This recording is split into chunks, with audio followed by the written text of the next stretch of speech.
uncovering legendary value in global bestsellers. Hello, this is Sally's Book Talk. Today, we're interpreting the book called The Netflix Culture Handbook for you. Speaking of Netflix, it first caught Chinese viewers' attention with the 2013 American drama House of Cards. But actually, Netflix didn't start with original shows. It began with DVD rentals. Back then, Netflix broke the industry's pay-per-movie model by launching a monthly subscription service. And this innovation helped Netflix quickly surpass competitors in the US.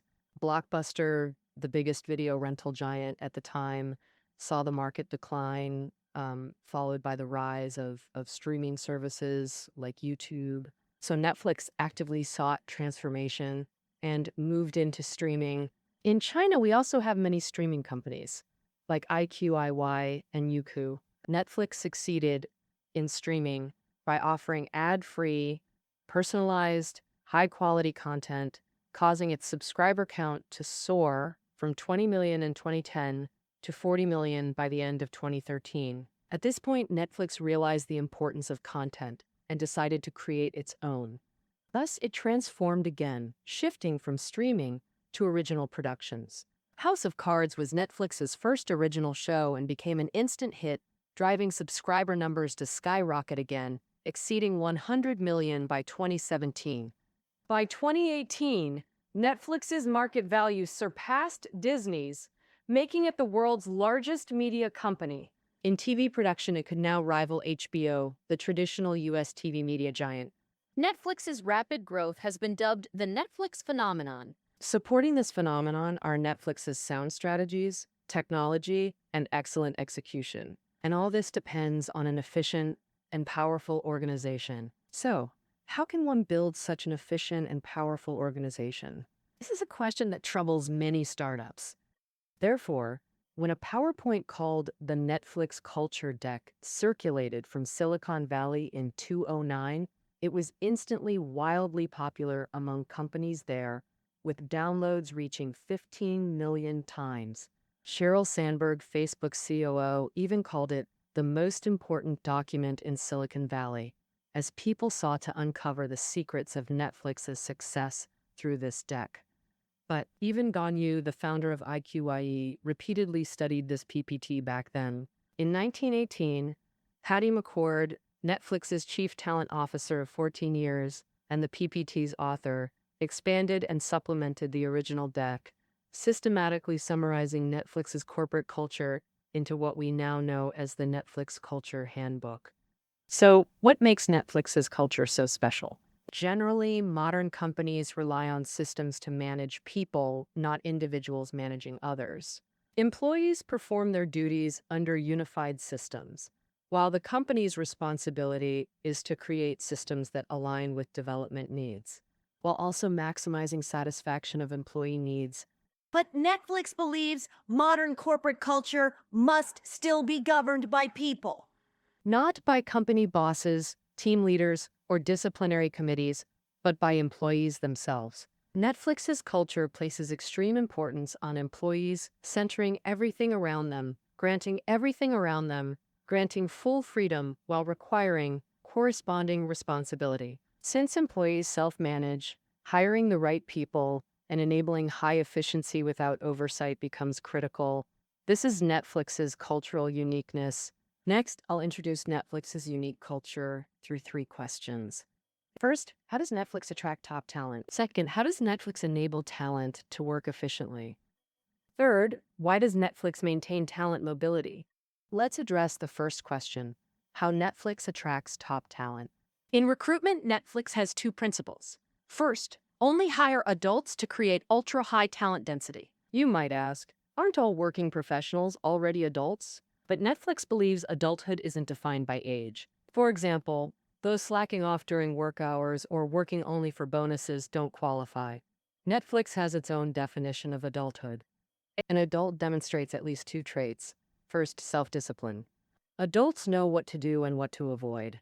They take responsibility without needing monitoring. For example, they arrive on time without needing time clocks. For example, they work hard to complete tasks without needing micromanaged goals or KPIs. Second, what adults crave most is success. Many companies tie performance to bonuses, using generous rewards to motivate employees. But Netflix believes beyond money, adults should aspire for higher goals, pursuing success. Adults enjoy the tension and excitement of tackling challenges, plus the satisfaction of overcoming them. Like the author himself, who joined Netflix after founder Hastings said one compelling thing: committing fully to grow with a great company is something extraordinary. This philosophy became a cornerstone of Netflix's recruitment. Though eager for top talent, Netflix avoids hiring people motivated solely by salary or benefits. Thus, during interviews, they discuss compensation philosophy, never specific numbers. Candidates who fixate on salary are seen as either underpaid and desperate or overpaid beyond Netflix's capacity, both indicating money is their primary driver. Netflix screens out such applicants first. McCord argues money's motivational power is limited. What adults truly crave is success, the fulfillment from conquering challenges. Hiring only adults gathers disciplined, success-driven people together. High performers create an intensely positive work atmosphere. In this environment, everyone focuses on growth and team outcomes. Such teams tackle bigger challenges, attracting more top talent, a virtuous cycle. Netflix's second principle: pay top of market salaries.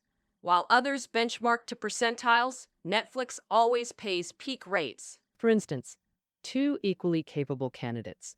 One previously earned $130,000, the other $150,000. Some companies would offer the first $140,000 and the second $160,000. But Netflix would pay both $160,000, basing salaries solely on value, not prior compensation. For current employees, Netflix evaluates role value and offers top market salaries. Once Google offered double salary to poach a critical Netflix employee, panicking his manager who begged for a raise to retain him. After consideration, McCord not only doubled that employee's salary, but doubled the entire team's pay. She realized rigid internal pay scales for specialized roles ignored market rates, harming both employees and company. The best approach is proactive raises, not waiting until employees can't bear low pay or get poached.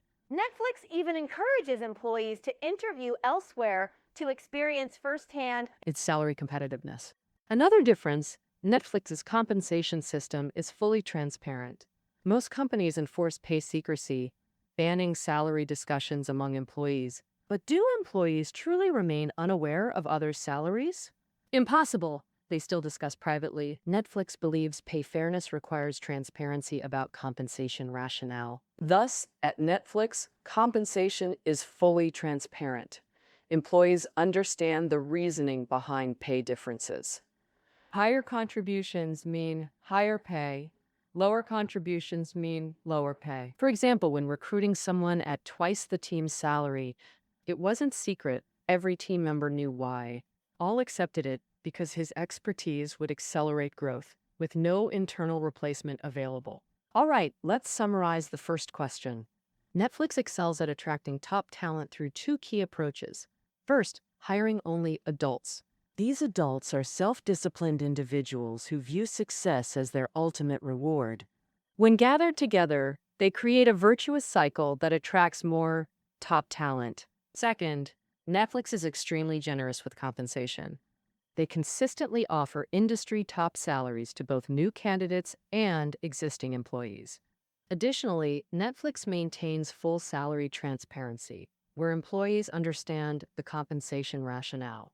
With top talent overboard, how can we maximize their productivity for the company? This leads us to our second topic. Netflix believes maximizing talent productivity requires aligning everyone toward shared goals. Only when all work toward common objectives can true efficiency emerge. So how does Netflix achieve this alignment? Their unique approach, cultivating an executive mindset in every employee. This executive mindset means understanding company direction, operations, and challenges. How do they instill this? Netflix starts by ensuring all employees understand how the business operates. Initially, new hires met in groups of 10 with founder Hastings and the author to discuss the culture deck. These sessions covered the foundational PPT to quickly acclimate employees to company operations. Later, Netflix established New Employee University, where all hires study business metrics and departmental outcomes. The department heads spend full days rotating through, delivering 1-hour sessions on critical challenges and developments. Secondly, Netflix places special emphasis on customer service training. From DVD rentals to streaming to original productions, their singular focus remains attracting, retaining, and delighting customers. Netflix believes all commercial success ultimately stems from word-of-mouth marketing. Customer service reps are on the front lines of word-of-mouth marketing. They should deeply understand our products and operations. Additionally, they must grasp how their customer responsibility directly impacts company profits. Thus, Netflix teaches customer service to read financial statements, understanding liabilities, profitability, while all employees learn business fundamentals, including customer service basics. Since Netflix centers on customer happiness, service isn't just marketing's duty, it's everyone's responsibility. Many might wonder, what if some can't grasp cross-disciplinary content? McCord's response: when employees struggle, it's not their fault, it's your failure to explain clearly. For example, when a Netflix production head mentioned window period during a film release briefing, an engineer immediately asked, "What's window period?" To TV producers, this term is elementary. But to outsiders, it's completely foreign. The head explained window period is a traditional system for U.S. film distribution. Specifically, the time frame from theatrical release to DVD availability to broadcast rights sales. Beyond sharing direction and operations, Netflix discloses current challenges to all. Many ask, won't this panic employees? Couldn't negative information leak? McCord maintains truly confidential data, like key user analytics, remains protected. But major challenges, competitive threats, strategic obstacles should be shared. Because even if withheld, employees learn through other channels. Like fragmented rumors from colleagues or conspiracy-laden online sources, either way amplifies panic, spreading anxiety throughout the company. Giving all employees an executive mindset is just Netflix's first step toward high-talent productivity. The second step is liberating talent from bureaucratic red tape. Many have experienced this.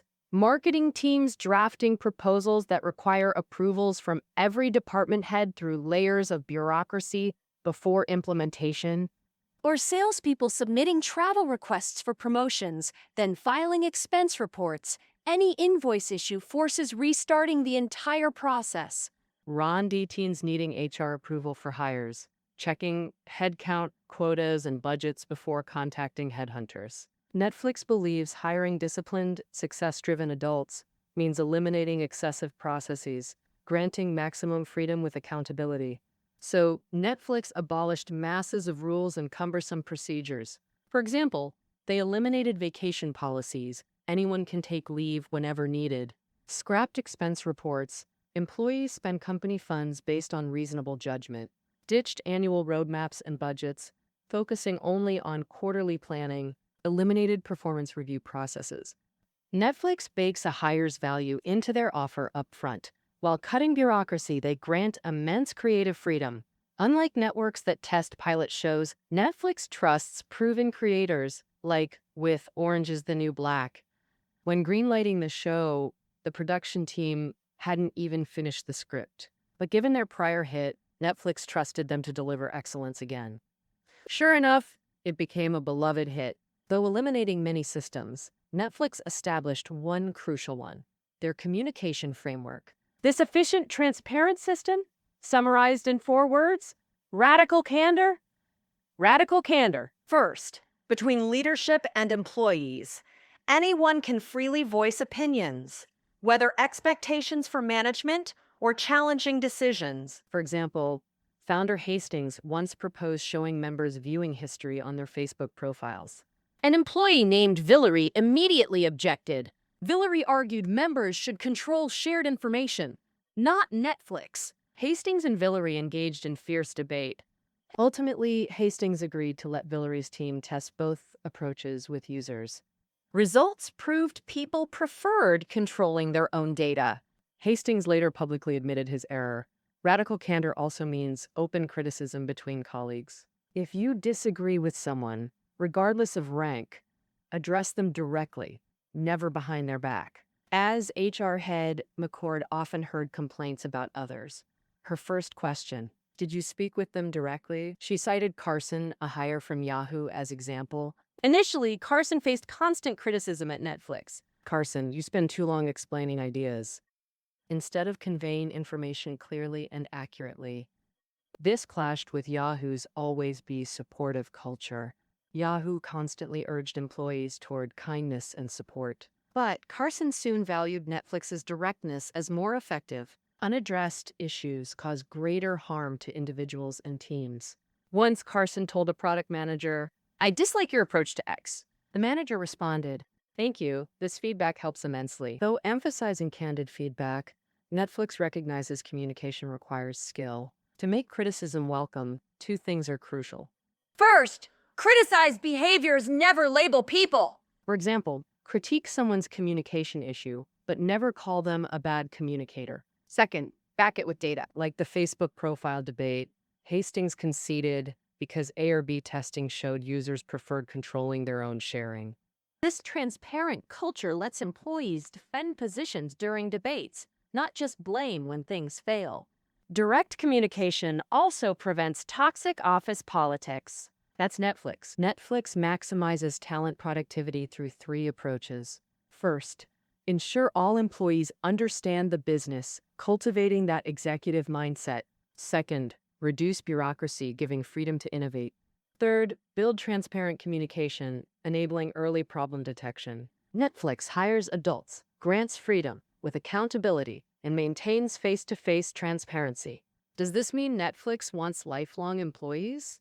Quite the opposite. Netflix explicitly tells employees, don't stay forever, actively encouraging turnover. Why does Netflix maintain talent mobility? That brings us to our third section. Many companies cultivate culture by framing themselves as family, expecting employee loyalty like family love while offering familial protection. A key element, mapping clear career paths. Here, Netflix diverges completely from tradition. 1.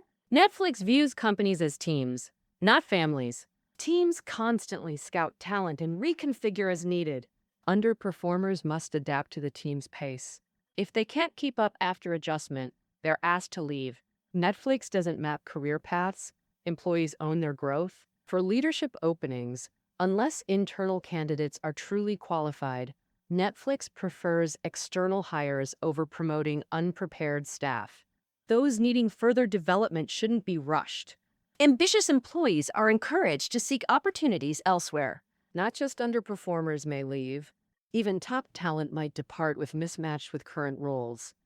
Netflix believes different stages demand different talent. Startups need bold thinkers who push limits through experimentation. Growth phase needs scaling companies require specialized expertise. Core business pivots make prior roles obsolete.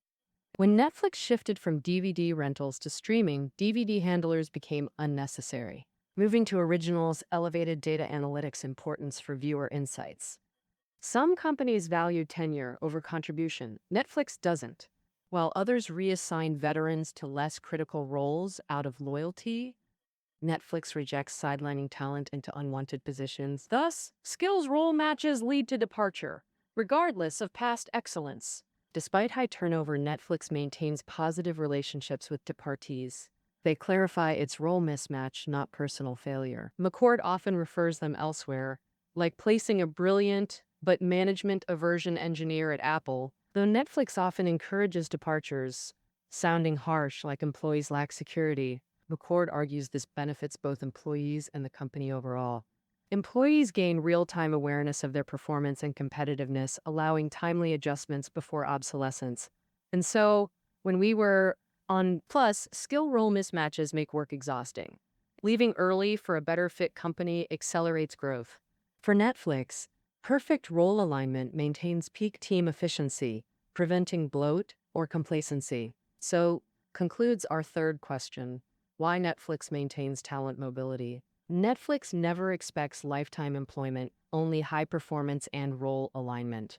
When employees lag or mismatch roles, Netflix prompts departure to sustain optimal teams. Understanding Netflix's culture reveals its radically unconventional approach. Yet this talent-first philosophy builds agile, formidable organizational strength. Netflix's culture isn't empty slogans, it's an operational strategy. Only by embracing this strategy can teams innovate and drive growth. This culture behavior framework evolved through decades of trial and error. Finally, the author reminds leaders, empower employees by valuing their agency. They'll grow stronger. That concludes our interpretation of the Netflix Culture Handbook. Find show notes below the audio. See you tomorrow.